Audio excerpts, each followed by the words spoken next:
Oui, alors bonjour, moi c'est Pierre Baudet. Je pense que vous me connaissez avec les NCS et aujourd'hui je participe à une discussion sur le résultat des élections au Québec. Et moi ce qui m'intéresse particulièrement c'est la performance de Québec solidaire qui, tout le monde l'a noté, a eu une progression importante.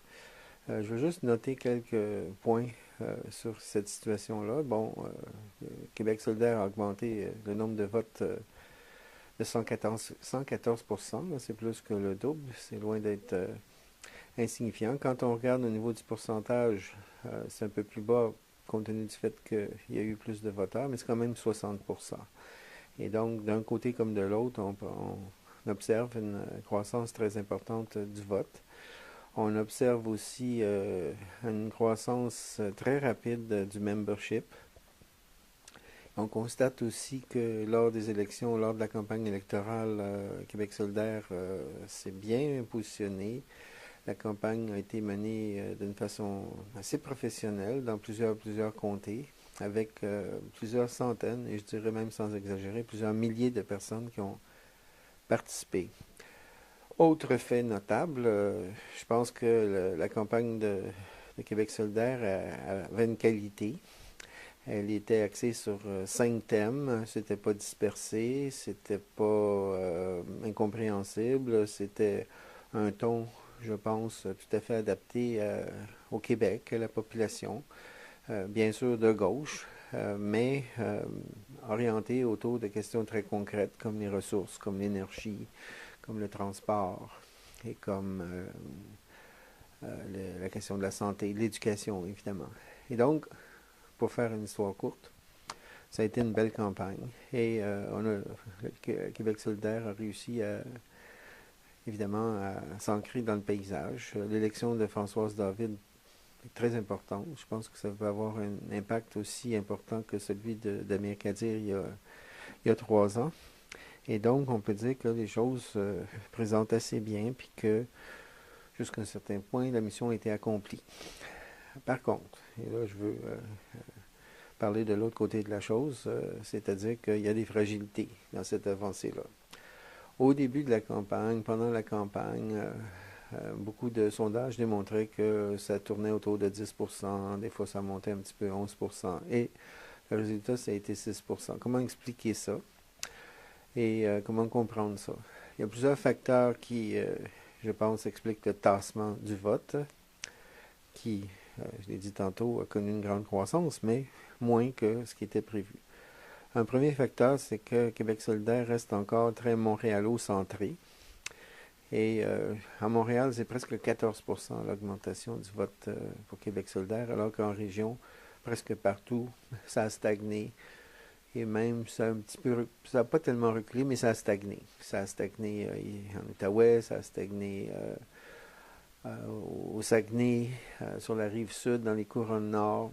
Il y a juste quelques comtés où il y a eu une progression, comme Tachereau, par exemple, mais globalement, ça a stagné.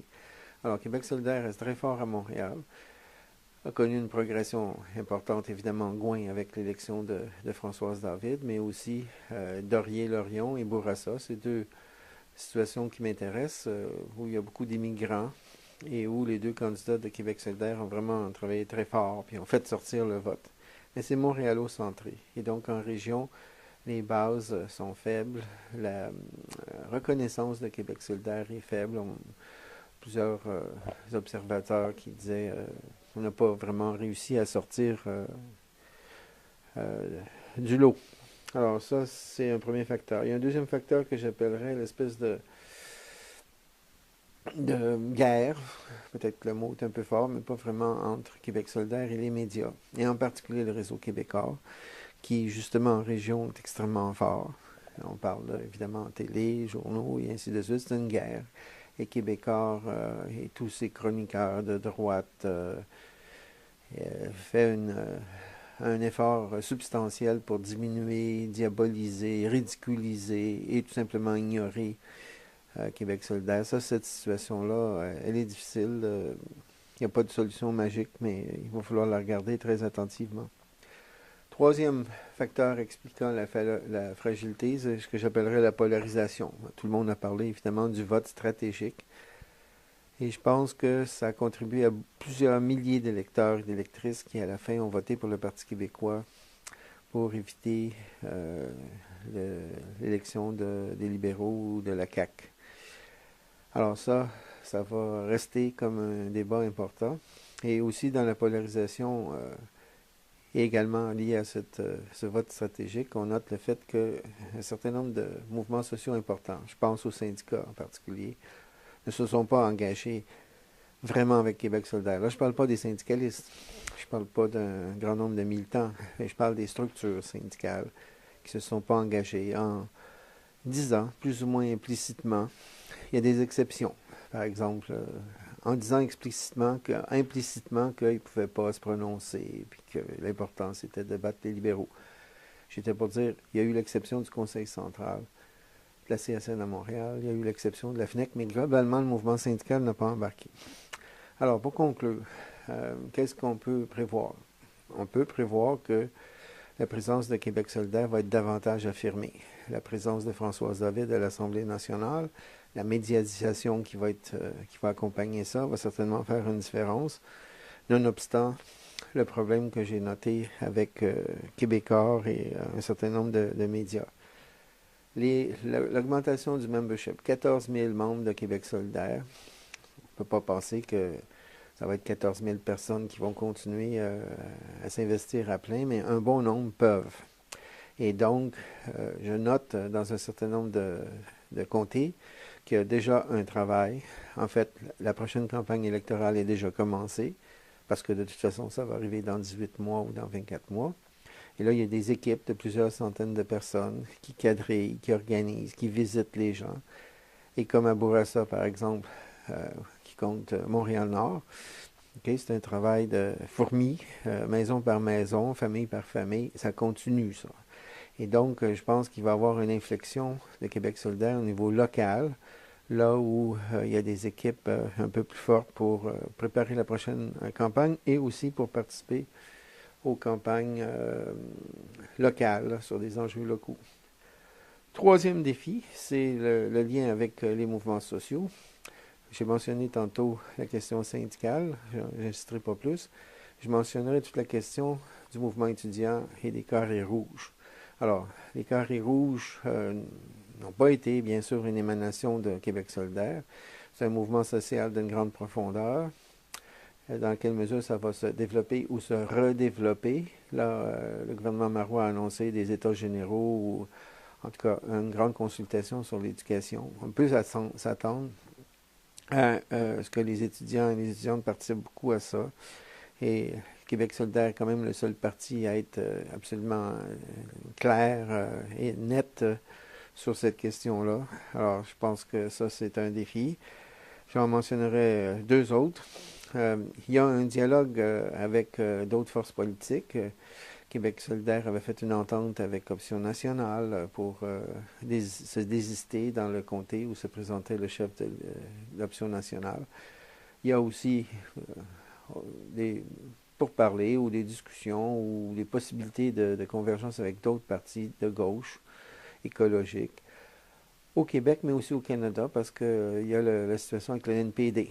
Dans quelle mesure il peut y avoir un peu de soutien mutuel. Et finalement, le gros défi, c'est la question du vote stratégique.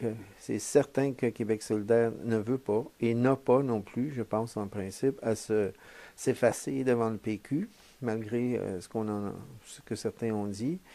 Québec solidaire a son identité, a son projet, puis il n'est pas question de disparaître pour quelque cause sacrée que ce soit. Une fois dit ça, il y a 20 comtés, 21 comtés, où la division des votes entre Québec solidaire, Option nationale dans une moindre mesure, et le PQ a conduit à des défaites, donc qui ont bénéficié surtout au Parti libéral et quelquefois à la CAQ. Alors, est-ce que c'est possible, dans ces 19-20 comtés pour les prochaines élections, de penser à différentes formes d'alliances tactiques, de désistement? On sait qu'on est dans un système politique assez antidémocratique, n'est-ce pas, qui nuit beaucoup justement à l'expression des citoyens et des citoyennes. Mais il y a quand même des possibilités là, d'alliances très tactiques. Alors là, la question est davantage posée au Parti québécois, qui est le gros joueur. Est-ce que Pauline Marois et son équipe vont être d'accord pour voir à ça? Il y a des voix à l'intérieur du Parti québécois, Jean-François Lisée, avant les élections, et d'autres qui disaient il faut qu'on ait une certaine entente. Même Bernard Landry a dit ça. Et du côté de Québec solidaire, comment on peut négocier ça? C'est un terrain glissant, bien sûr, mais préserver l'identité, préserver la force montante de Québec solidaire, l'appui montant. Il n'est pas question de mettre ça en péril et peut-être de viser davantage pour que la prochaine élection, ben, il y a 4, 5, 6 solidaires qui passent, n'est-ce pas? Et ce serait certainement un progrès. Alors, c'est ces défis-là, face à ces fragilités qui sont sur la table et qui sont déjà discutées à l'intérieur de Québec solidaire et autour. Et donc, dans les prochains mois, ben, on va observer ça puis voir qu'est-ce qui va se passer. Voilà.